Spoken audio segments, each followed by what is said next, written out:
Monday Minute at Automation Direct.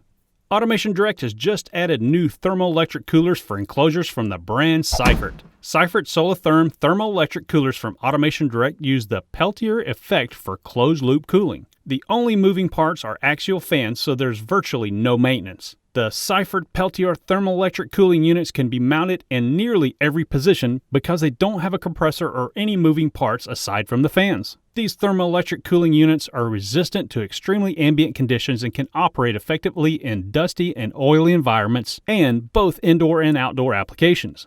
Cooling capacities range from 170 to 680 BTUs per hour. The operating temperature range is 4 degrees Fahrenheit to 149 degrees Fahrenheit. Priced from $649, SoliTherm Thermoelectric Cooling Units are CE, RoHS, CURUS listed, and washdown-friendly NEMA 4X IP66 rated. Learn more by visiting AutomationDirect.com/thermoelectric-coolers.